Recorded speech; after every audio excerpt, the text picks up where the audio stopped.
اعوذ باللہ من الشیطان الرجیم، بسم اللہ الرحمن الرحیم۔ مشکات شریف، باب نماز کے اوقات کا بیان۔ پہلی فصل۔ حضرت عبداللہ بن عمر رضی اللہ تعالیٰ عنہ سے روایت ہے کہ رسول اللہ صلی اللہ علیہ وآلہ وسلم نے فرمایا، ظہر کا وقت ہے جس وقت ڈھلے دوپہر اور آدمی کا سایہ اس کے طول کی مانند ہو جب تک کہ عصر کا وقت نہ آئے، اور عصر کا وقت ہے جب تک زرد نہ ہو سورج، اور مغرب کی نماز کا وقت ہے جب تک شفق غائب نہ ہو، اور عشاء کی نماز کا وقت آدھی رات تک ہے، اور صبح کی نماز کا وقت طلوع فجر سے لے کر جب تک سورج طلوع نہ ہو۔ جب سورج نکل آئے نماز سے رک جا، کیونکہ وہ شیطان کے دو سینگوں کے درمیان سے طلوع ہوتا ہے۔ روایت کیا اس کو مسلم نے۔ حضرت بریدہ رضی اللہ تعالیٰ عنہ سے روایت ہے، کہا ایک آدمی نے نبی صلی اللہ علیہ وآلہ وسلم سے نماز کے وقت کے متعلق سوال کیا۔ آپ صلی اللہ علیہ وآلہ وسلم نے فرمایا، ان 2 دنوں میں ہمارے ساتھ نماز پڑھ۔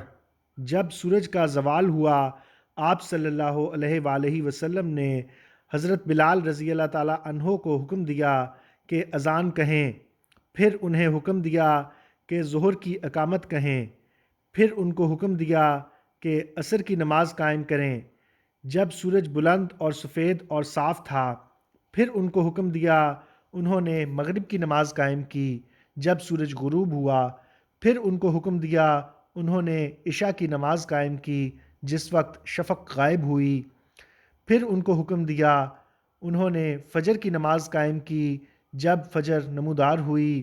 جب دوسرا دن ہوا، حضرت بلال رضی اللہ تعالیٰ عنہ کو حکم دیا کہ ٹھنڈا کریں ظہر کی نماز، انہوں نے اچھی طرح اس کو ٹھنڈا کیا اور عصر کی نماز پڑھی جب کہ آفتاب بلند تھا، اور تاخیر کیا اس وقت سے جو اس کے لیے تھا، اور مغرب کی نماز شفق غروب ہونے سے پہلے پڑھی، اور عشاء کی نماز پڑھی جب کہ 1/3 رات گزر چکی تھی، اور صبح کی نماز پڑھی، اس کو روشن کیا۔ پھر فرمایا، نماز کا وقت پوچھنے والا کہاں ہے؟ اس شخص نے کہا، اے اللہ کے رسول صلی اللہ علیہ وآلہ وسلم، میں حاضر ہوں۔ فرمایا، تمہاری نماز کا وقت ان 2 وقتوں کے درمیان میں ہے جن کو تم نے دیکھ لیا ہے۔ روایت کیا اس کو مسلم نے۔ دوسری فصل۔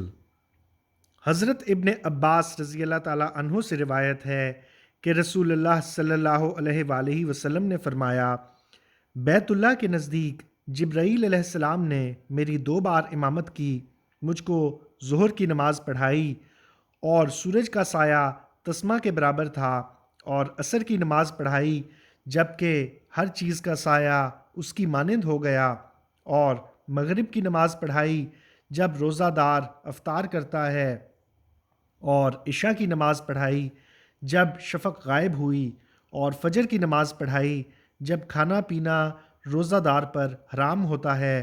جب دوسرا دن ہوا، مجھ کو ظہر کی نماز پڑھائی جب اس کا سایہ اس کی مانند تھا، اور عصر کی نماز پڑھائی جب اس کا سایہ 2 مثل کی مانند ہوا، اور مغرب کی نماز پڑھائی جس وقت روزہ دار افطار کرتا ہے، اور عشاء کی نماز پڑھائی 1/3 رات گزرنے پر، اور فجر پڑھائی جب اچھی طرح روشنی ہوئی۔ پھر میری طرف دیکھا اور کہا، اے محمد صلی اللہ علیہ وآلہ وسلم، یہ وقت آپ سے پہلے انبیاء کا ہے، اور وقت ان دونوں وقتوں کے درمیان ہے۔ روایت کیا اس کو ابو داؤد اور ترمذی نے۔ تیسری فصل۔ حضرت ابن شہاب رضی اللہ تعالیٰ عنہ سے روایت ہے کہ حضرت عمر بن عبدالعزیز نے ایک دن عصر کی نماز تاخیر سے پڑھی۔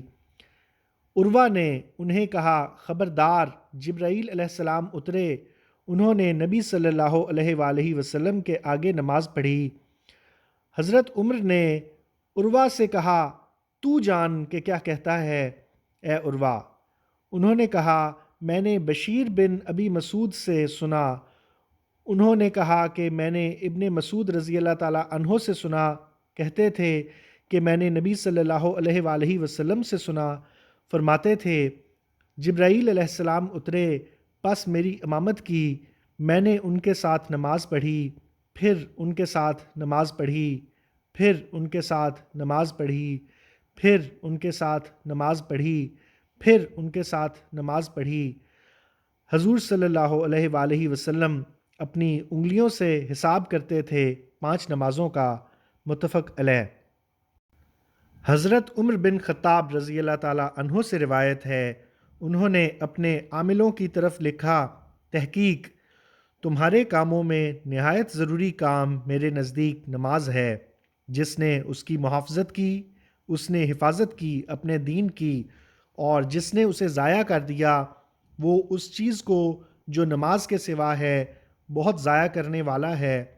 پھر لکھا، ظہر کی نماز پڑھو جب سایہ زوال کا 1 گز ہو، یہاں تک کہ ایک مثل ہو جائے، اور عصر اس وقت پڑھو جب سورج بلند سفید صاف ہو، اندازہ اس کا کہ سوار 6 یا 9 کوس سورج غروب ہونے سے پہلے سفر طے کر لے، اور مغرب پڑھو جب سورج غروب ہو، اور عشاء جس وقت شفق غائب ہو 1/3 رات تک۔